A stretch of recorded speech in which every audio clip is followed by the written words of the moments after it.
So we're here today to basically celebrate the very interesting life of Alexyz. Thank you. You're welcome. And Alexyz done a lot of interesting things in his life. Most people know him as somebody who does cartoons, but he actually does a lot more than that. And his cartoon career is very public, very well known. A bigger thing that he does, which is quite significant, is spread awareness about what has been happening in Goa over the last 20, 30 years and what continues to happen. 50 years? You're in Bombay, but. And the third thing is not only about his cartoons, not only about the awareness that he's creating, but he's also a man of action. And that is how I met him, basically talking about conservation in the Church of Shiolin and the team that he put together some years ago to actually conserve the paintings of St. Anthony in his church. And today is a little bit about that, celebrating him, what he's done, what he continues to do. And Alexyz being Alexyz, he didn't want today to be just about him. And he wanted to use the platform of getting people together to create some more awareness and shed some light on Goans today who are doing other creative things. And you'll see a few of them here today. So to start off with the evening, we have Melanie Costa Pereira. Melanie is a visual artist and conservator from Goa. Her work explores the soil of Goa, the ecology, collecting, is it correct to say pigments, from the Kazan lands and landscapes. And she uses that in her art to tell stories about Goa. Right? So today she's going to open the evening with a presentation of hers about the Kazans and set the stage for celebrating creativity in the community. Right? So I'd like to welcome Melanie Costa Pereira. Please give her a big hand. Hi, good evening. Actually, I'm responsible for Melanie being here today. I met her accidentally at the exhibition of St. Francis Xavier in Old Goa. And I met her after a long time. We know each other, I think, maybe 10, 20 years back. And she told me about the work she's doing with the Kazans in Goa. This is very important because I was really shocked. A beautiful girl like Melanie is doing something very down to earth about what's happening in Goa. And not many people know about what's happening. See, Kazans are the lifeline of Goa actually, and not many people are aware of it. So I thought Melanie was doing a great job, and she showed me the work. So when she told me that she's doing this kind of work, and I met Clive and Melanie at the same time, and I told Melanie, you must showcase your work to the people because it's important. Not many people know what Kazans are. Today she will explain and tell you about Kazans really and why it is so important for Goa. So please listen attentively to what Melanie has to say, and she has a lot to say and a lot to show. Thank you. So, how many of you know what Kazans are? Okay. Well, I promise you, all of you, even if you didn't grow up in Goa, or even if you have just been here for like a month, I promise you, you have seen a Kazan, for sure. So, what even are Kazan? Before I started on this project, I also didn't know what a Kazan was, even though I literally grew up in a Kazan village. I'm from Raya, and the Kazans of Rashol in Raya are one of the last remaining farming Kazans. This artwork you see, these are my watercolor paintings I did. A lot of you would have seen the one on the right. It's the road in Rashol that goes to Ilda Rashol, it goes to Lotuli. And I've seen it literally every day, these two sceneries that I've painted. And I never knew they were Kazans until, of course, last year. So what they are a gift from us ancestors left to us. Kazans are more than 3,000 years old, and the engineering, the technology behind the Kazans is fascinating. It holds all the ideals of what solar punk is, and for a sustainable future, we have to look at how the Kazans function today, because our ancestors did this 3,000 years ago, and we are just, if we don't take care of it, we are not heading for a sustainable future. Kazans are this um, an intricate system made up of sluice gates, bunds, marshy farming lands, and mangrove areas. The sluice gates and bunds, there are three types. Pre-colonial, these are the ones that's like 3,000, 2,000 years old. Colonial, which are about 1,000 years old, and post-colonial, which are around 500 years old. The difference is the bunds created pre-colonial and colonial are made from chicoal clay, and the modern day buns are made from laterite. So these two also are khazans. This one is the one in the jetty in Rushall, when you take the jetty to go to Ponda. A lot of you, whoever's been to Rushall has seen this one for sure. The flora and fauna. The thing that makes Kazans so unique is that the rice that grows in the Kazan fields are salt tolerant rice. Because of the unique bunds and sluice gates and mangrove, how they all communicate with each other, the water has a certain level of salinity, and which grows the fish and the rice, and salt as well. The Kazans in Old Goa harvest salt. These have unique medicinal value, nutritional value to us, which you don't find anywhere else. The salt tolerant rice, and the fish and the salt, it grows in so much abundance that it can feed an entire village. If we want sustainability, we have to look here. And it feeds an entire village only based on like the monsoon cycles. They have natural water aquifers, and if there is a storm, the Kazans store this water during the monsoons for the rest of the year. So yeah, we have here we have the food and the biodiversity of the Kazans. The birds here are every bird watcher's heaven, because you find the most exotic birds in the Kazans. In fact, when I was here around post monsoons in 2024, last year, there were 2 sightings of birds so rare in Asia. These birds are very rarely seen in Asia, and they were seen in the Kazans of Rushall, in this very Kazan that I painted. It's if you're a bird lover, yeah, Kazan is where it's at. A Kazan can feed an entire community, and yeah, so Kazans are a gift that we need to nurture. These pictures are of the same day what we got in my Kazan in Raya, the fish and even the rice and the okra. I just wanted to show you what a Kazan villager would feed on. Kazans are storage systems during the monsoons. They recharge aquifers for the rest of the year, and a single Kazan can sustain an entire village. Aside from that, Kazans also function as a defense against natural calamities like high tides, severe storms, and they also protect us from flooding. If you have noticed, when it comes to tsunamis, storms, flooding, the Kazan areas always seem safe, always, and that's because of this technology. It's so brilliant by our ancestors, and they created the bunds to go from miles and miles and miles with chicoal clay. And with all the technology we have today, we could never, the way they built these bunds, that's kilometers long. And I think that's so fascinating.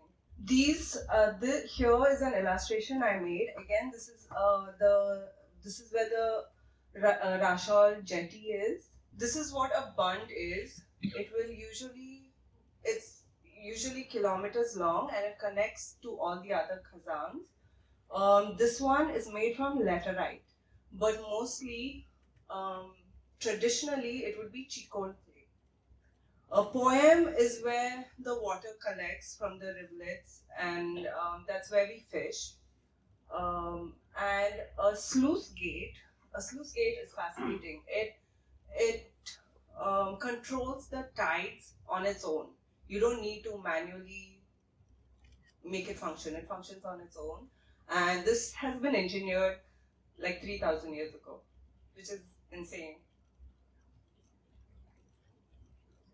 They truly are our coastal guardians. Kazans are anti-flood systems. They um, they um, they store water and they recharge our aquifers. Beyond flood control, Kazans contribute to the aquifer recharge reservoirs during the monsoons, ensuring water sustainability. It's literally the local watering hole. This is a Kazan where in Rashol, if you take a walk in between on the bunds and just take a walk away from the main road, you will see the most exotic birds. And that day, these birds were just there. And that's a blue heron, the one with the wings, and that's an egret. And right there on top is charcoal clay. Charcoal clay is the water that is the soil at the bed of the water, and charcoal clay is so fascinating. We use it to build things. It's not clay to make art. It's clay we use for architecture. And charcoal clay is unique to Goa, and I made pigments out of it, which is there outside, which I painted with, which is outside. So in this delicate dance with nature, Kazans are harmonious, hydro-engineered aquacultural ecosystems, which is a mouthful. Again, 3,000 years ago, and we could never, with all the technology we have today. It's truly a story of balance and coexistence of man with nature.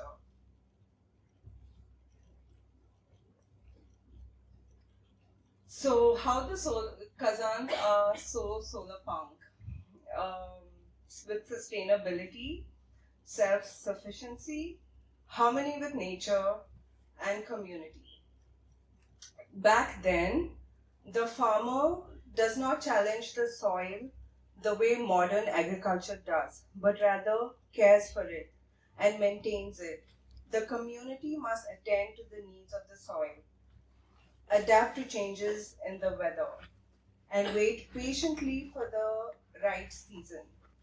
There is a mutual understanding between the people and the soil, just as there is between the artisan and the material they use. So another big thing that's disappearing is that the only way a Kazan can function um, successfully if it's a community effort. And right now we are losing that community that we had. It used to be one family would look after this sluice gate, the other family would look after that sluice gate, and the whole village would look after the Kazans as a community. We don't have that anymore, and so now we are losing it to encroachment and illegal development because a lot of these Kazans are abandoned. And there used to be this communitad, like togetherness, which is a big need to, it's unrealistic to have functioning Kazans without community amongst the villagers. Also, side note, the background here is from my foraging into the Kazans and making pigments out of the soils and the stones, and those are the pigments. And this artwork is a rough sketch I did testing out the pigments. That's a Kazan in Sharoun that I illustrated.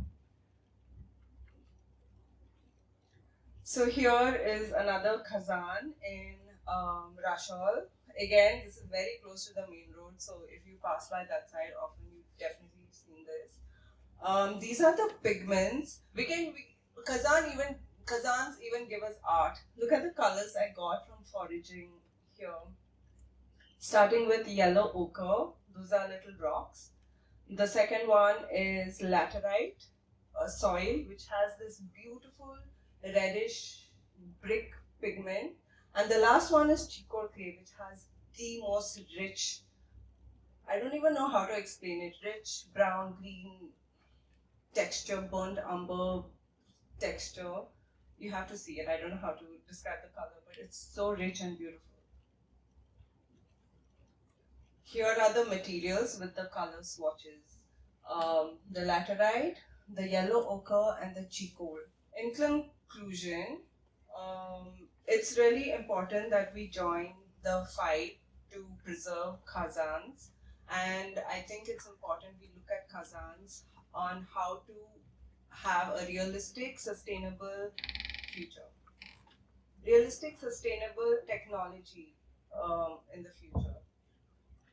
We need to embody the solar punk ideals the Kazans show us.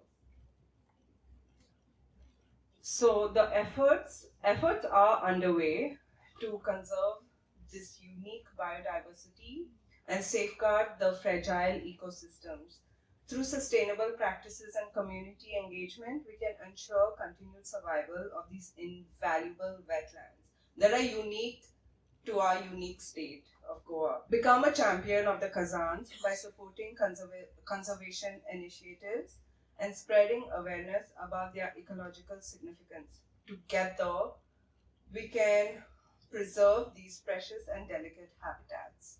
This is also, all these illustrations are available outside in little mini zines, 8-page mini zines. This is from the last issue.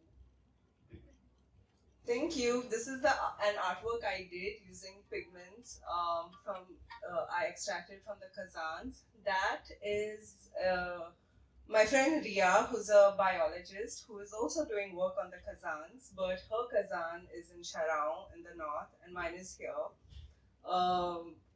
So this artwork is done using the pigments created. I have created watercolor out of these three. So yeah, that's outside. Thank you. I'm open if anyone wants to ask questions. Ask away. How did this Kazan came? So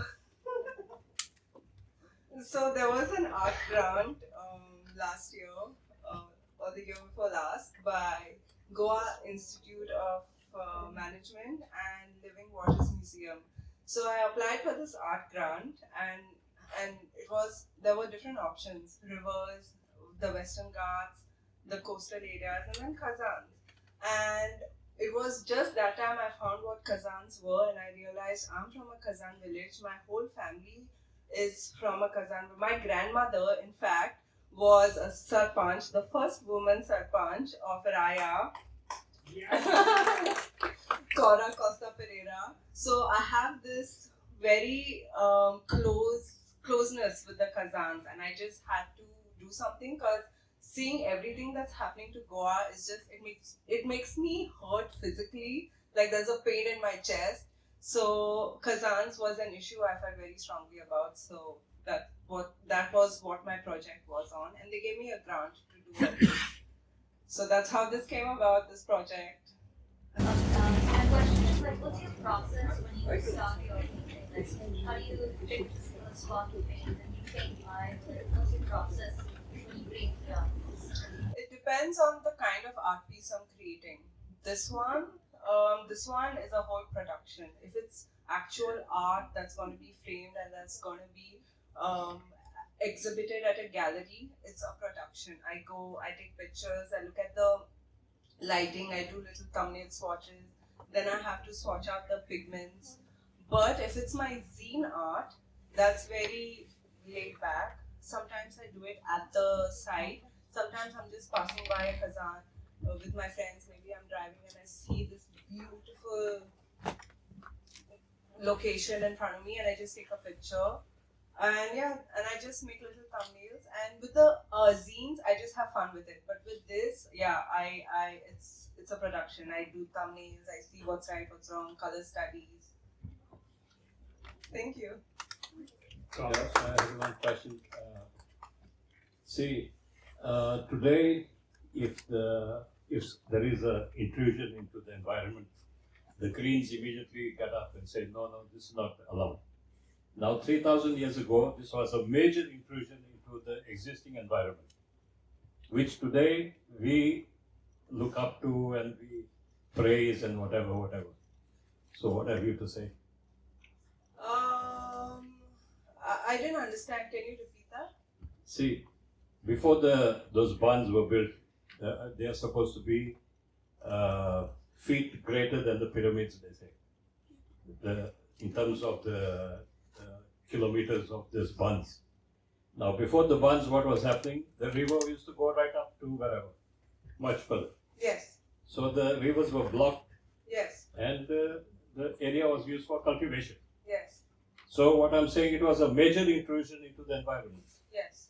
But today, if something like that was to be done, much smaller, the Greens would wake up and say, no, this is not allowed, that's not allowed, not allowed.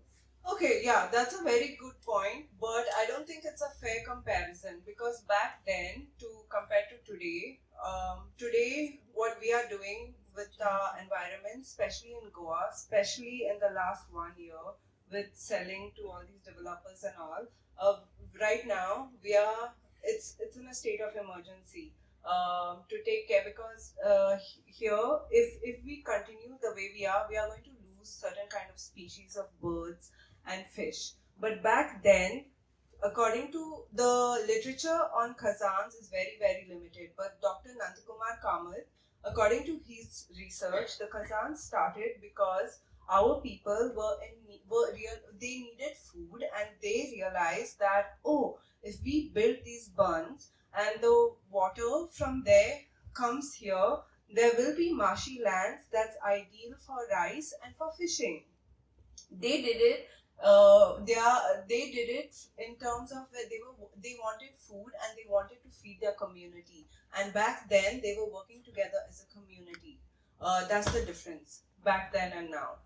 In fact, right now we should be caring for our khazans and we should be maintaining them and we should be fishing and growing rice through these khazan technology because it's so sustainable. We don't in the khazan, the khazan rice farmers, they don't burn their fields after it's done and they don't go on to the next harvest just to make profit. They have to wait with the weather. They have to be in harmony with nature. There is a pre-monsoon harvest, there is a post-monsoon harvest, and these are different kinds of rice. In fact, in Rashol itself, there is one part of Rashol that harvests rice pre-monsoon, and right there, very close by, there's another part that harvests rice post-monsoon. But these farmers, they can't just burn their fields after it's harvested and start a new harvest. They can't do that. They have to work in harmony with nature. That's the difference. Right now, whatever we do, it's not in harmony with nature. But that wasn't the case with the khazans. And I think 3,000 years ago, I believe this wholeheartedly, our ancestors were just so smart and they always worked in harmony with nature when it comes to technology. Suddenly, it was profits above everything now. And there were no Greens. There was no need for it back then. They were all green, I guess. Thank you, everyone. And next up, I just want to introduce Amanda Marie. Amanda is 22 years old. She's based in London. She's a singer-songwriter with roots in Goa. She currently works for a record label in London and she creates her own music on the side. She's done about 3 singles which has been streamed multiple times, and she's currently going to perform an acoustic set for us with 2 original songs and 1 cover. So please give her a big round of applause. So the first song is a song that's been released. It's called Some Kind of Blue.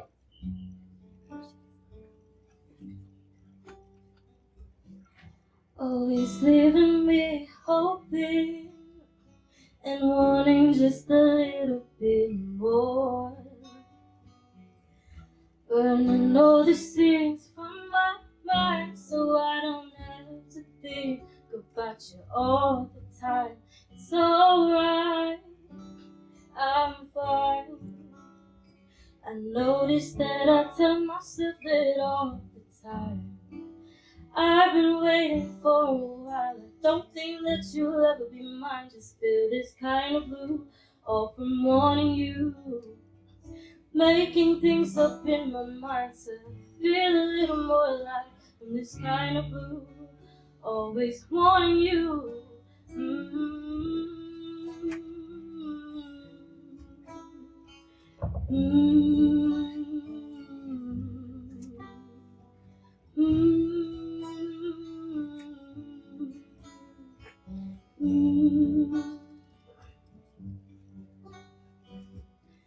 How I notice when you need me, I'm always running back to you. Feeling like you don't care that much when I forgive it all. But for all your love, I just need to feel like you would also be there for me. I just need to feel like you could also be there for me. I've been waiting for a while. I don't think that you'll ever be mine. Just feel this kind of blue, all from wanting you. Making things up in my mind to feel a little more alive from this kind of blue. Always wanting you.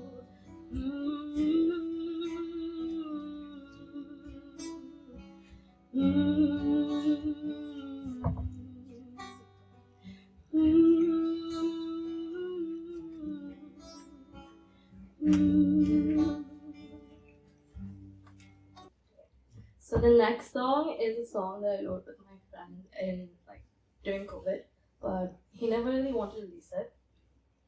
But I still perform it. So it's called Shubh Song because it's his song. We never actually named it, but yeah, hope you check.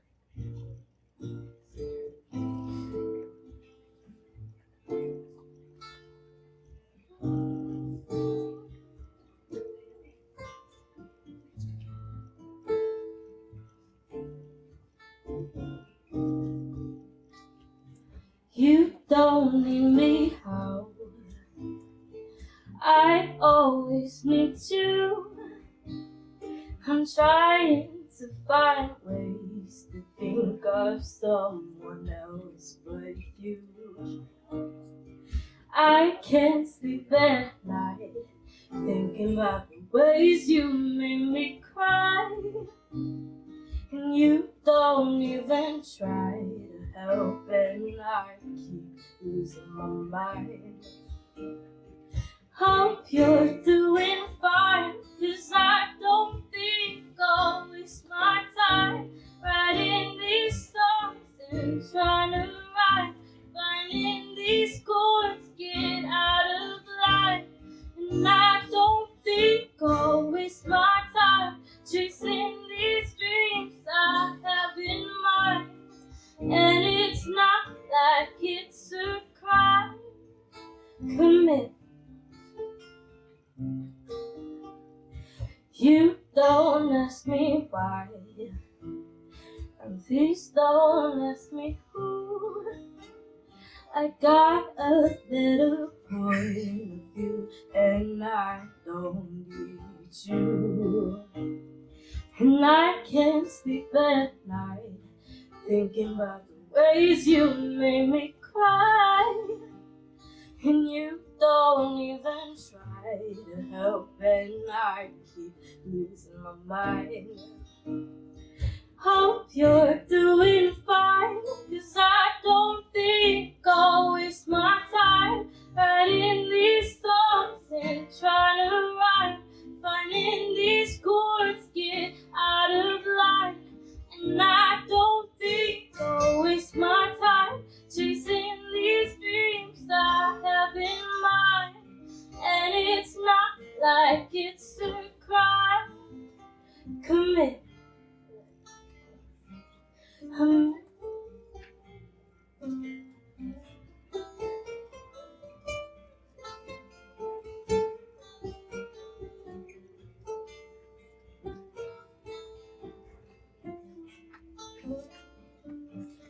I made a mistake and I know it's a fading. Now I really hate it. I shouldn't have waited for you.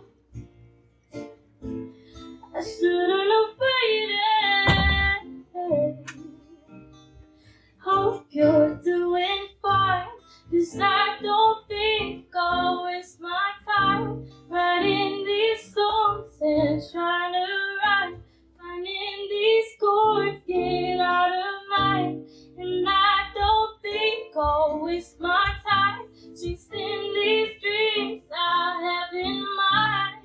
And it's not like it's a crime. Commit. So the last song is a cover by Frank Ocean.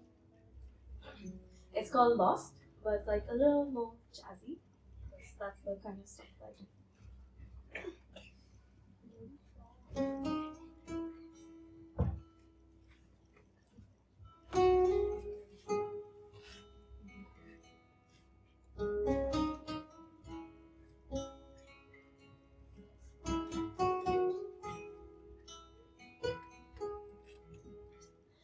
Double D, big full breast on my baby. Triple away, couldn't weigh the love I got for the girl. And I just wanna know why you ain't been going to work. Boss been working you like this. He can't take care of you like this. Now you're lost in the heat of it all. Girl, you know you're lost in the thrill of it all. Miami, Amsterdam, Tokyo, Spain, lost.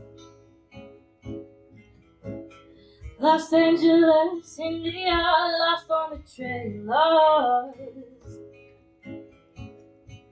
Got on my buttercream silk shirt and it's Versace. Hand me my trip away so I can weigh the love I got for the girl. And I just wanna know why you ain't been going to work. Boss been working you like this. He can't take care of you like this. Now you're lost in the heat of it all. Girl, you know you're lost in the thrill of it all. Miami, Amsterdam, Tokyo, Spain, lost. Los Angeles, India, lost on the train, lost.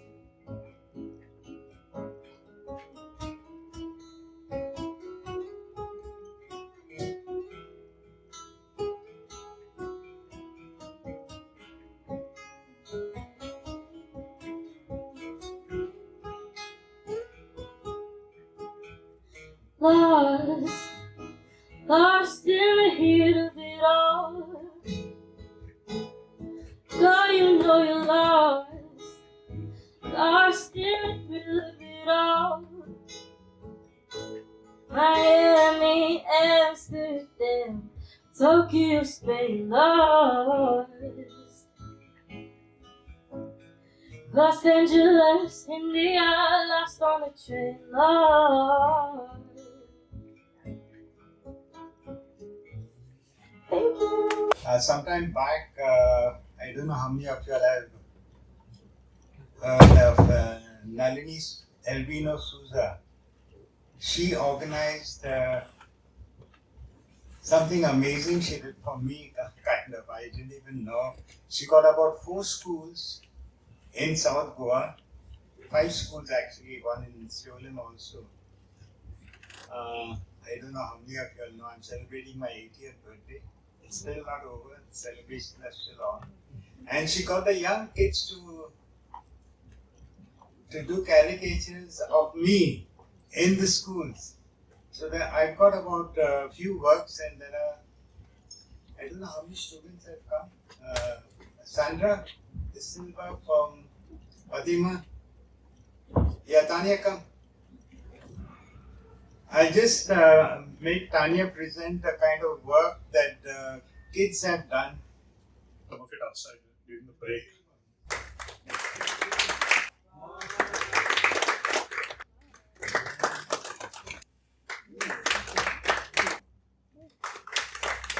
Good evening. My name is Tanya Barreto. I am a student from Fatima Convent High School, Margam, Goa. I am absolutely thrilled and honored that you like my picture, sir. I chose to draw inspiration from a remarkable work because your cartoons have been a source of joy and inspiration for me. Your unique style and ability to bring smiles to people's face have always fascinated me. As I grew up, I would often find myself lost in the world of cartoons and comics. Your work in particular stood out to me. The way you could convey complex emotions and tell entire stories through simple yet powerful illustrations. What's most special is that the picture I drew is an original piece created from my own imagination and inspiration. I poured my heart and soul into it, and I'm proud to say that it is a one of a kind tribute to your work. I remember spending hours perfecting every detail from the lines and shape to the colors and textures. It was a labor of love, and I'm glad you appreciated the effort and thoughtfulness I put into it. Your legacy extends far beyond your cartoon, inspiring countless young artists like me to pursue their dreams. You have shown us that with hard work, determination, and a bit of creativity, we can bring our imagination to life. I want to express my deepest admiration for your contribution to the world of cartooning. Your work has brought joy to generations of readers, and I'm honored to be a part of that tradition. I hope that my picture did justice to your remarkable body of work and tried to capture the essence of your style while also adding my own unique twist and flair. Thank you for being a shining example of creativity, passion, and dedication. You are an inspiration to us all, and I feel lucky to have had the opportunity to pay tribute to your work. I'm so grateful to have had this opportunity. Thank you so much, sir, for being such an amazing inspiration. The next person I have to introduce, a very serious part of the evening. Anybody who lives in South Goa should already know who he is. So this introduction is only for the people of the North who are not familiar with Dr. Francisco Colasso. He actually is based in Margao. He did his MBBS way back in 1968, my God. And after that went to Bombay for his internal medicine in 1972. For the last 50 years, he has been practicing as a general physician and runs a specialist clinic in Margao. Right? He has been following Alexyz and has known him for a long time. And when you actually go into his consultation room, he has a big sketch of his on the wall just above him. So he's been advertising for you also for 30 years, looks like, or more. So he graciously agreed to come here this evening and say a few words about somebody who he has known for so long. Right? So welcome, Dr. Francisco Colasso. Birthday boy, Alexyz, his loving wife. Ladies and gentlemen, today we gather to celebrate not just Alexyz the man, but the extraordinary legacy he has built as one of Goa's finest cartoonists. Give him a big hand.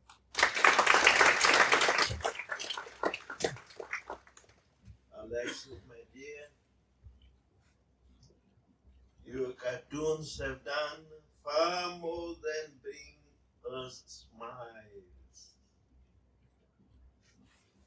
They have sparked conversations, challenged norms, and captured the essence of Goan society with unmatched wit and a sharp eye to the day.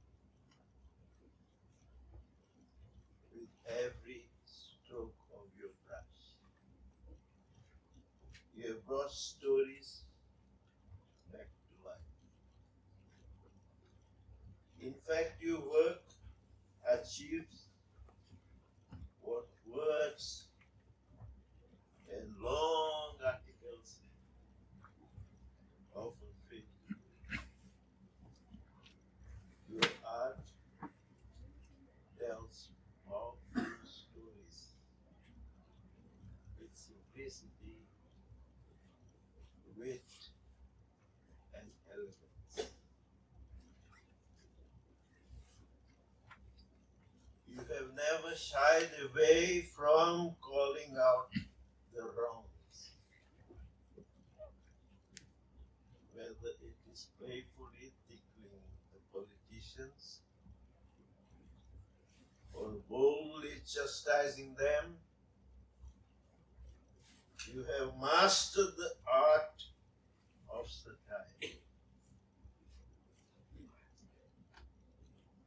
unafraid and independent.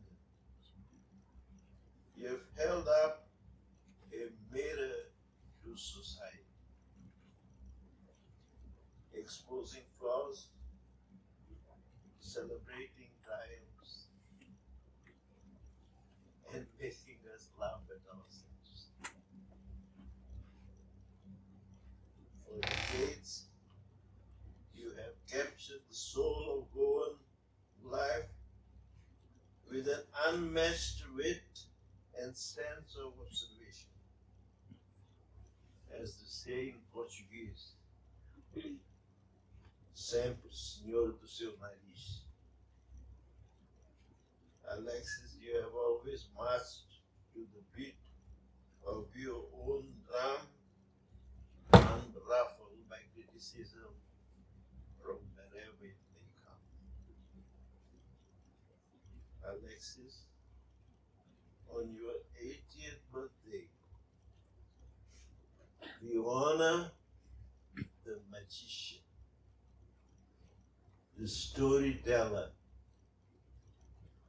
and the icon who has made us laugh, think, and also feel. May your pen never run dry. And may your brush continue to create magic for years to come. Happy birthday, Alexyz. And here's to many more years of brilliance and inspiration. Thank you very much. Cartooning is something that is an occupational hazard actually wherever you go. And cartoonists are always in the opposition. And it's been tough actually to carry on the kind of work cartoonists do. But thanks to people like Doctor, who have always been encouraging and appreciating, even Douglas, Kurt's father, who's here, he's been one of my old admirers in a way, and that we continue to do the work we do.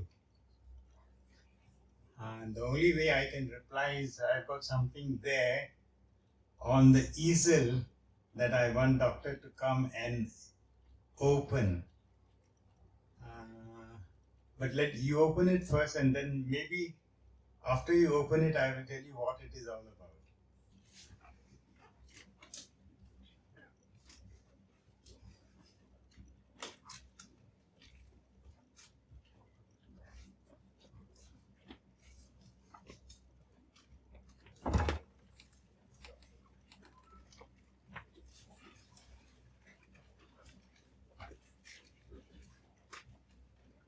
that is doctor when he was a young man. And he was a student. And this is what Dr. Sidney Pinto Rosario, who was his friend in the hostel where both of them were staying. Doctor used to go down, he was in La Restaurant, no, doctor? Right on the top. And they used to go down to Fontainiers, and he used to serenade to all the girls there. And that is their doctor serenading to one of his girlfriends. Then, you remember her? All right, it's been an absolutely lovely event. We've had a lot of cultural enriching today. I believe from different fields, we're getting to see people who are showing the talents that they have carried and the sort of connection that they have to our soil. One more such person that I'm having the pleasure of introducing today is a childhood best friend of mine, Kurt Fernandez. Just a little something I'd like to give 2 words about this moment because both of us have been students of Manavikas. In fact, he's been my friend since KG1. It's been a long journey, and after a decade of us walking out of these doors, we are back here again as completely different people, as adults who've gone through different sort of paths in our life, but yet here we are again back to our roots. A really special moment, and I would really like to take a second in order to appreciate the kind of journey that Kurt has been through. It's amazing to see a friend who has done nothing short of 100% in order to achieve his dreams. A knack that he tends to carry is the way that he sees the world is just a little bit different, and I love that fact about him. And today he's reached a stage where he's able to tell the stories of different people through his eyes, which is something that's wonderful, and that's what we are gathered here today to sort of take a look upon and just sort of applaud you at the stage that you have reached in your life. Putting together this event, bringing together such amazing people. Everyone's blessings are right here along your side, which is watching you grow. A huge thanks from my part also to Manavikas for giving us this opportunity. We're looking forward to having a lot more of such interactive sessions going ahead. We want to bring more people from our sort of batches and stuff who have now made wondrous names all across the globe. It's going to be an absolutely fun journey going ahead. But yes, I'd like everyone to put in a huge round of applause for Kurt Fernandez for putting this thing event together and being to show us this wonderful story of a living legend that's here in front of us today. Firstly, I'd like to thank Harsha for that lovely speech. And yes, I've written down something, a few words for the event today. It's actually morphed into something that I never thought it would morph into.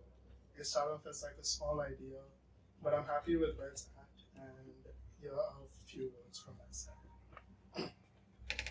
I would like to start off my speech by saying that lately, I have been trying to introspect my own life a bit more by zooming out of it and looking at my own actions, creative decisions, aspects about myself, and the work I do from like a third perspective, and the ways in which I can fulfill my own purpose in this world that we are all so mysteriously a part of. It actually doesn't make sense. I think about this a lot. So I have been for the longest time passionate about media and art, and I've created so many different styles of work. As some of you have grown up alongside me, you will know. I have worked on short films, feature films, documentaries, social media content, quick and flashy edits cut to the beat of the music, slower and more mundane types of videos. I have seen myself experiment a lot pertaining to this volatile career, which is filmmaking. I feel like a lot of artists and creators cannot understand how volatile art is, because there is no like definite path with how you go with it. You just have to figure out your own path and sort of like put things together and hope it works. So it's been a lot of like trying to understand myself, kind of like put myself out there in ways that people can like take it in a good way, if that makes sense. And I think this event has been a nice way to portray art in general, and I'm happy with the shape it's taken. This was okay. So basically, I've seen myself experiment a lot pertaining to this volatile career I decided to put all my efforts into over the last couple of years. But something was missing, and I lacked a sense of direction with where I was headed. This was until Alexyz, a family friend of ours, who visited me last year for my birthday in January and several birthdays before it. He suggested the idea about me helping him film his 80th birthday style video. This was a simple idea, but it got me thinking about how I could take this idea and turn it into something more creative that my mind would be satisfied with. I suggested the idea of the documentary to him, and this was how the project came into play. A lot of effort, work, planning, and back and forth between Alexyz and me went into this project and the rest of the crew who were part of it. In January 2024, we made the concrete decision to work on it, and when I was back in Goa in April last year, both of us picked out a date and decided to film 9 contributors and Alexyz himself. This was quite chaotic, but we managed to make it all work. We filmed all day long, and we saw ourselves travel around several parts of Goa that day. It was a pleasure working with my friend Alexyz. His view on his own life, art, and purpose inspire me, and both of us realized very early on in the project that we thought the same way and we have the same principles about how we approach art and being a creative. This directly translated into the documentary that both of us are so incredibly happy to present today in front of you. In a nutshell, I hope you can take something fruitful from this. Feel inspired in a certain way to constantly chase your own goals and aspirations and celebrate life, because oftentimes we forget about how far we've come and how much we have already done. I think all of us can learn to also stay happier like this young man Alexyz. Whether it meant teaching Alexyz Gen Z slang or him wishing me a happy morning or a happy night instead of a good morning or a good night, I will always fondly remember these moments. Thank you everyone for coming, and I hope you enjoy the rest of the evening.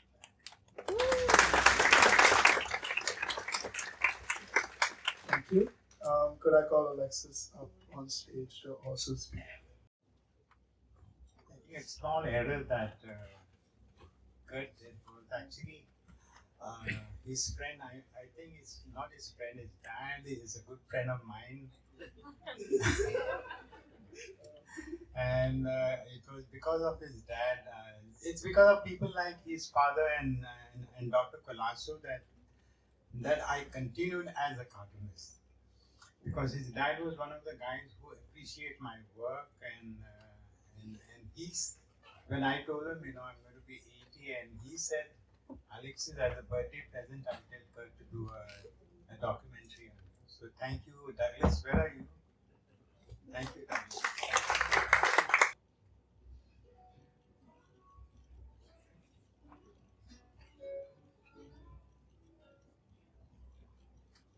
Before I start, I must try to improvise.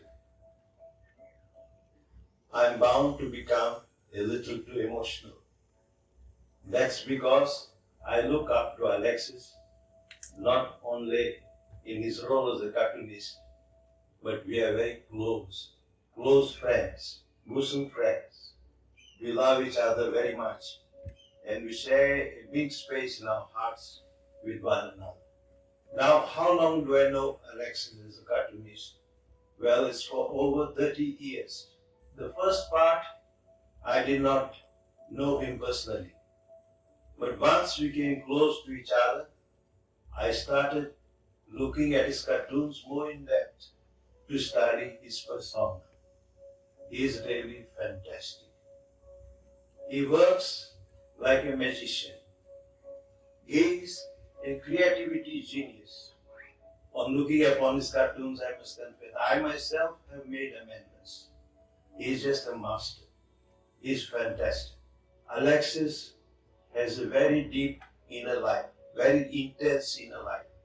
Alexyz, I must tell you that he is an exceedingly talented cartoonist. Exceptionally great cartoonist.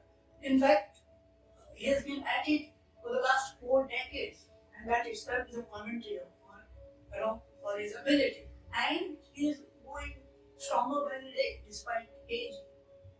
Catching up with him. He was a hesitant entrant in the field of cartooning. For example, I know, because he had tried his hand at some other professions before landing in his calling of cartooning. Today, after 4 decades, after a 4 decade period, I mean, he has really mastered the art of cartooning. So much so that I would say that what he doesn't know about cartooning is just not worth knowing. So he's that good. About Alexy's lifestyle also is something that really everybody needs to emulate. He is a person full of positive energy. His positivity is infectious. You have to be with him for just a short while to gauge the impact he makes on you. And what is really remarkable about him is that he even laughs through calamities, smiles and laughs his way through the calamities. I like the simplicity of Alexy's lifestyle. I mean, he's so simple, so humble, so gregarious. I mean, and it's very difficult to find another person like him. And that's really a hallmark of greatness, I would say. He has been profusely awarded, but then he's not the one who gets swollen headed. And he keeps a low profile and always approachable, and he's always there to chip in with his advice. Whoever would like to take up the cartooning line, Alexyz is there for him or her to guide. Alex, most popularly known as Alexyz, was known to me for many, many years. In fact, I had the privilege of delivering his wife and his daughter. I remember that some years ago, when he was publishing his cartoons in Times of India, one day we were in a social function, and someone asked, "What do you read when you receive the Times of India? When you read, what to read first?" One said the headlines about politics. Other one said the sports page, and most of them said, "First we look at the cartoon of Alexyz." In fact, after the death of the celebrated and eminent cartoonist Mari Miranda, there was a vacuum in the cartoonist world, especially in Goa. And fortunately, Alexyz came and started publishing his cartoons. We were very entertained and motivated many people in various activities. Alexyz is very humble and likes to help other people. And he will see that other people are happy. And so you wish him and say, "Good morning, Alexyz." He replies, "Happy morning." You tell him, "Good night, Alexyz." He says, "Happy night." So that's what he wants, to give others his happiness. And in that respect, he's willing to help anybody. He's so humble and down to earth. In fact, when I think of Alexyz, many times I remember what Mother Teresa once said. We are not capable of great things, small things with great love. That is exactly Alexyz. So I've met Alexyz, say around just over a decade ago, and before that I used to just see his cartoons in the newspapers. Never met him, found his name very funny, Alexyz. But then he came over to see my artworks with Joel D'Souza, and that's when we got friendly, and we've been together for many festivals. I as a street art artist, he as a caricaturist and cartoonist. But what I liked about him was he's a very rare person. So I began studying about Alexyz, and I found that he was a very rare cartoonist.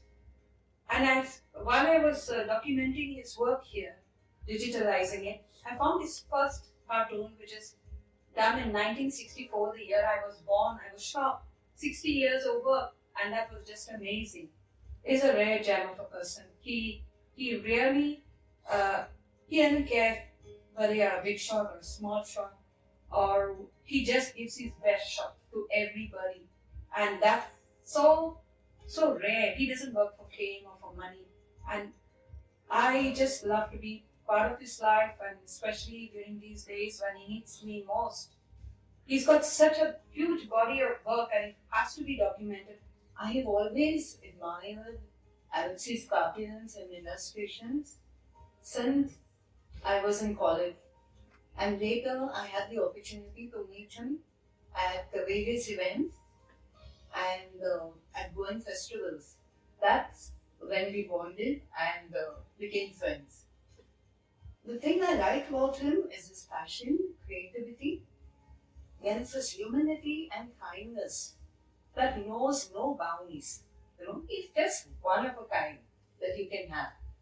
His disposition and the power to make people laugh and smile is amazing.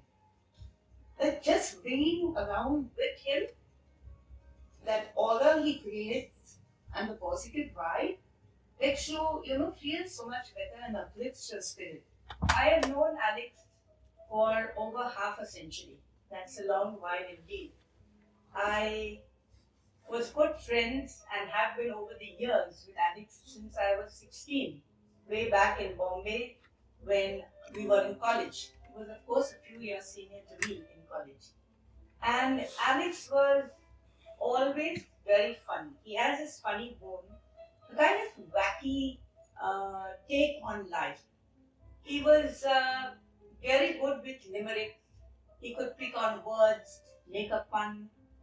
He could write small little poems that were funny. He would help with cartoons and several other things even when he was in college. Every time Alex sends a message to me, it will always end with smile, keep smiling, or a small emoji. And I'm sure he does that with everyone so that it cheers you up no matter what the message is. He is a very, very good friend. He is a supporter of our work. He is very concerned for Goa's environment. He uses his medium, which is the cartoons and the drawings, to illustrate his concerns for what is going on in Goa, in environment, in general issues, in politics, and so on. We know him as one of the greatest cartoonists that Goa has produced. For me, he is the greatest only because through his cartoons, he has displayed and showed the socio-economic life of Goans. Wherever Goa faced any problems, these problems were highlighted by Alexyz through cartoons. And one of the serious problems that Goa faced was the language agitation. Because we wanted to make Konkani as the official language of Goa. And there were some people who wanted that Marathi should be the official language. So there was an agitation, I think such agitation never happened in Goa. Alexyz is always very, very much attached to Goa. And therefore, the issues that Goans faced, it always were reflected to his cartoons. And my first knowledge of Alexyz as a cartoonist, who my younger brother used to talk about. It was a Saturday, I remember. I was working at the government then, and Saturday was not paid.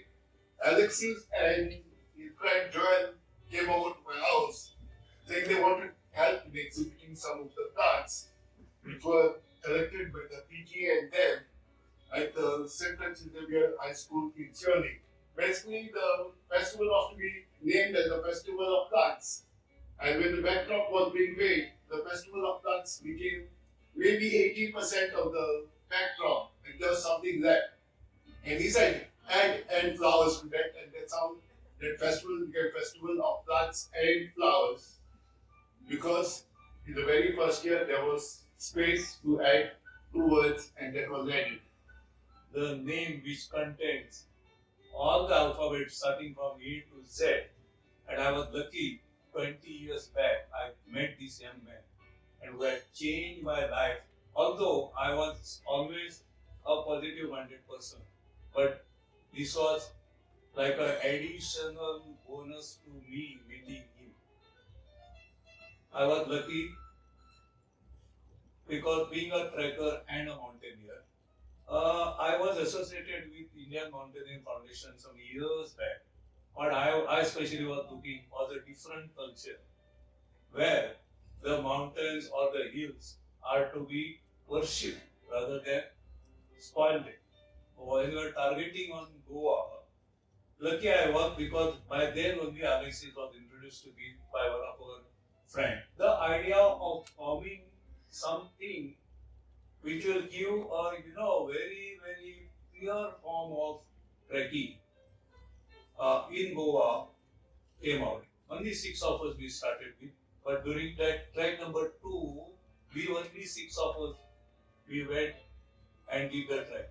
Initially, when there was no name for our club also, after some about 10-15 trek, then we realized that we are going as a group, but we are not having name for the club.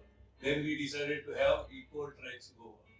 When the formation was there, naturally the question of the president came, president, secretary, all this thing. And there I had a say, because by then we were almost about 100 members. There I had a saying that permanently we want one president, and that is our Alexyz. He is celebrating 80 today. Another 20-25 years, we need his guidance, we need his help, we need his support everywhere.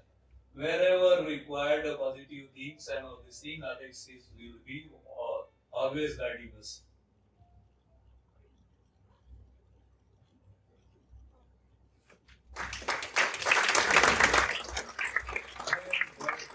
Me, Alexyz, I'm a multifaceted man. People know me as a cartoonist. Every day is as different as I am. I wanted to be a football player, right? I was selected for the Bombay Junior Football Trial, and I almost played for Bombay. But at that time, when I went to the cricket ground for the trial, I was kicked on my leg, and then I didn't know what to do with my life because I wanted to be a football player like Pele and nothing more than a football player.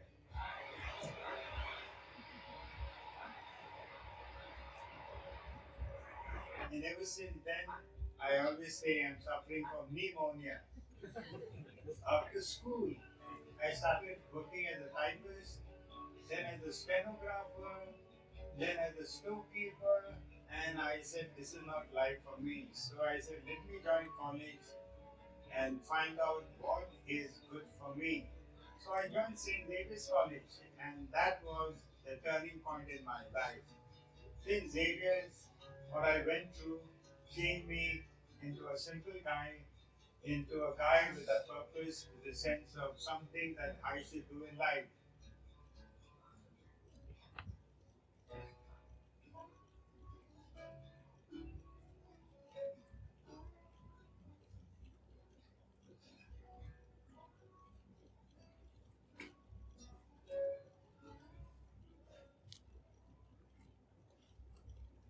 Well, I was born as Alex Rafael Fernandez, but I took the name of Alexyz because Alex Fernandez is a very, very common name.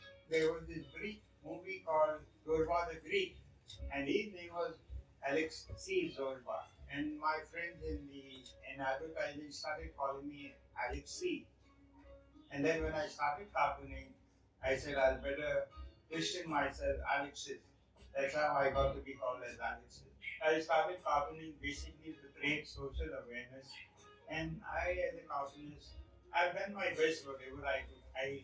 I have impacted a lot of people, so it is not for me to say. It is for people to tell me, Alexyz, that we enjoy your cartoon, we love your cartoon, we love you. That is good enough for me. That is good enough for me. I must tell you, the man who, in a way, silently mentored me was Mario Miranda. When I decided to do cartooning, I said, let me meet this guy, Mario Miranda, who was very popular at that time. I went to his cubicle in Times of India with a lot of my cartoons, and I knocked on his cubicle door and I said, Mario, why are they? And Mario welcomed me inside. He saw my cartoon and he said, wow. And that is how I began cartooning professionally in the Bombay newspaper.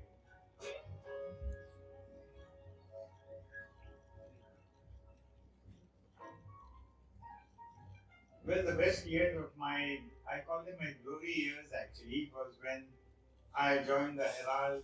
The Herald was a budding new newspaper, and that was the time when the problem of world's most popular, most spoken language company was we had to fight for our own language to become the state language.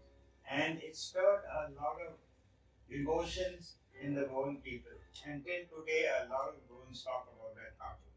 So with the freedom that the Herald newspaper gave me, my cartoons were very bold, and definitely they upset a lot of politicians. But I must give you a very nice anecdote. When I went to France, I met a Goan family, and Mr. Lawrence Pereira, he told me my nephew knows him, and his neighbor Remet. And Remet told me, I know you, Alexyz. During the language agitation, we used to wait for your cartoon. They used to inspire us to do roadblock. The most unforgettable one was when I had my exhibition in the House of Commons. And I was invited by Keith Ward's MP for Leicester. And he organized my exhibition in the House of Commons, in England. The ex-Prime Minister of England, John Major, I met him. And I introduced myself, Mr. John Major, I'm Alexyz Minor.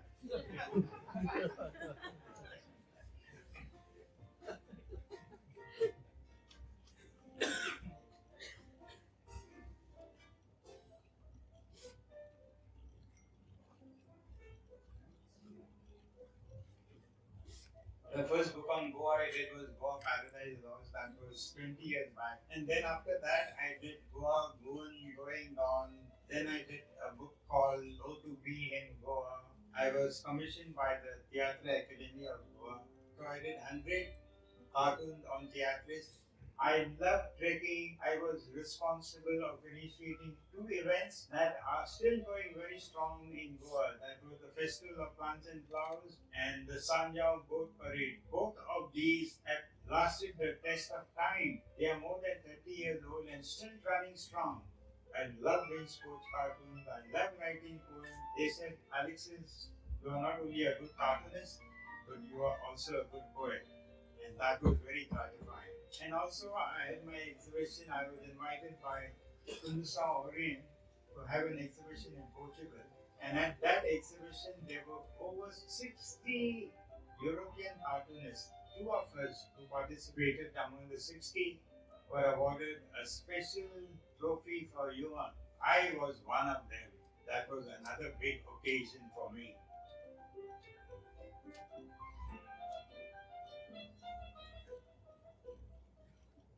Cartooning is an occupational hazard.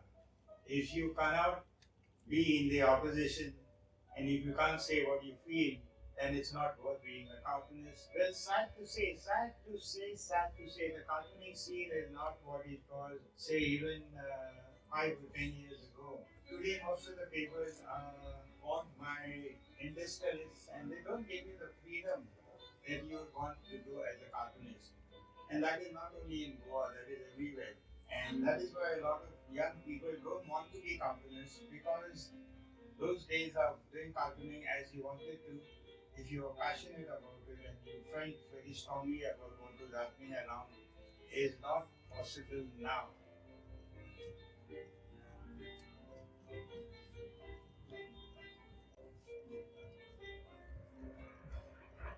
Well, I would say enjoy life, whatever it is. You make the best of life because life is good. Life is wonderful. Look at life positively. See, life is laughter and tears. There's nothing smooth in life. There are ups, there are downs, there are highs, there are lows. You have to look on positive things of life and you can get by. Have laughter that you can spread around and you will live a good life and you make others live a good life too. If you have not laughed today, you have wasted your life.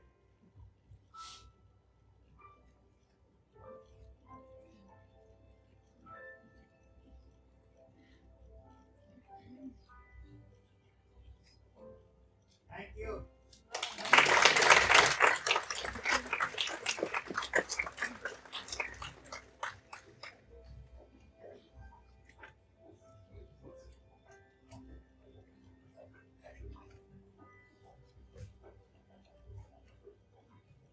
The music is by Mariana Fernandez, the concert pianist from Vienna.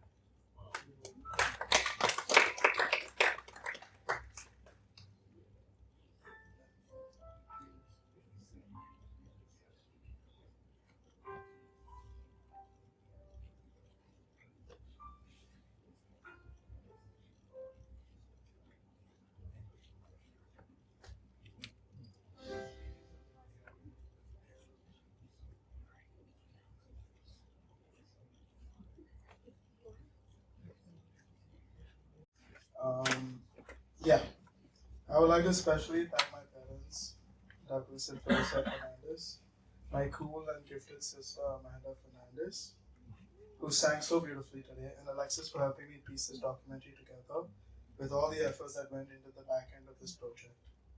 I would also like to thank the crew members, Maria Elena, the composer from Vienna, Mayuresh, the sound recordist and companion with whom Alexyz and I spent most of the day filming the documentary, Kushita Desai, the associate producer, Louis Down, the assistant colorist, two of my creatively talented friends from London, for helping me put this together, Dr. Francisco Colasa for gracing this event and agreeing to become the chief guest, Teacher Myri Norona and the chairman, Jose Emmanuel Norona, for agreeing to let me host this event in Maruigas, a school that I feel so deeply connected with.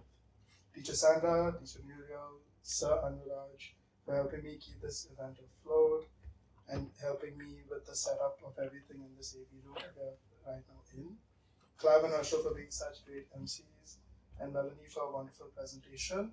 The contributors of the documentary, Nayak Naik, Dr. Francisco Colasso, Durga Dasparam, Miguel Braganza, Tomasino Cardozo, Clara Suarez, Aquila Fernandez, Dr. Sidney Pinto de Rosario, Norma Alvarez, Donna Astrid D. Souza, and Tekla. And finally, the company I work for, the B1M, that has helped me also like make the maps and other bits that you've seen. I kind of learned how to do it at work. I would also like to thank Vinan, Sunny, Frankie, Jason Ashman, and Akhil for helping me and advising me about what worked and what didn't work, my family and close friends. More importantly, I actually want to thank everyone present here today, because whether you realize it or not, you have played a role in my life, whether it meant supporting me, inspiring me, or just like conversing with me. As a filmmaker, a lot of what I make and a lot of what I will make is a direct representation of myself, and all of you have contributed in one way or another in shaping me into the person I am. And I want my work to always be like a direct representation of me. So in turn, it's a direct representation of everyone, if that makes sense. My documentary with Alexyz not only gave me a better sense of direction, but also made me realize that art that serves a deeper purpose will always do better. And it gave me an understanding of what I want to create. It was quite surprising how it managed to get selected for several festivals around the world, some of which I'm still waiting a decision from, and winning an award at the London Global Film Awards.